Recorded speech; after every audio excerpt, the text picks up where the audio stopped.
To the people who bullied me. Because of you, we can't eat to the point of satisfaction. Getting out of bed is a dread each morning. You're the reason we step on scales twice a day and decide that the higher the numbers, the emptier we feel. You've given us a pinprick to the stomach and asked why it's taking us so long to deflate. You've made a short circuit and turned us into your personal machines. We've questioned who we are because you've snapped us in half like the pencils we use to try to rewrite the broken parts of ourselves. Because now we're missing screws and bolts and we're falling apart.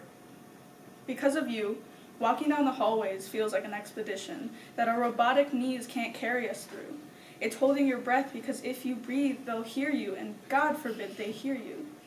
Everything you've ever done to us, every comment ever made, every snicker, every whisper, has caused us to spiral into a corrupted world of sickly distaste and self-hatred. Now we plug our headphone jacks into the sockets in our chest and search for the rhythms of our heartbeats. We paint our metal skins with iron red and search for the beauty we want people to find in us. We're researching what it means to love ourselves because you switched the definition of love to the word impossible. While you're turning your victimization into an art form, we're signing up for group therapy. We're sitting in waiting rooms for hour-long sessions of advice for people with serotonin deficiencies. We're losing who we are to you, the monster who thinks it's funny when kids find themselves at the bottom of the holes that you handed out the shovels for.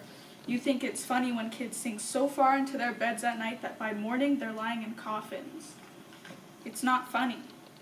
You've demolished the walls we built around ourselves with a text, a rumor, a note handed to everyone but us, raided our space with the venom you spit. You told us that to love ourselves is to loathe ourselves, so we scooped out the good parts in us to make room for something that would eventually eat our insides and infect us. Not only have we pushed away the people we used to be, we pushed away the people we needed. We told them to leave us alone, but oh, did we beg for them to stay. Suddenly, no matter how many people we had in our lives, we became the loneliest people out there.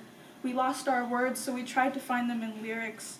We forgot how to communicate, so we tried to speak through everything but our mouths. And when we found that communication was non-viable, we gave up and got comfortable with the fact that the only company we'd ever have was you. Every day, we hope that we'll finally get to feel what it means to be human again. We try not to drown in the electrical wires that our veins have become. We try to break the routine of our programmed thoughts because we want to be able to think again. To the people who bullied me, you cannot control me anymore. I've cut the tie between you and me because I am human and you are machine.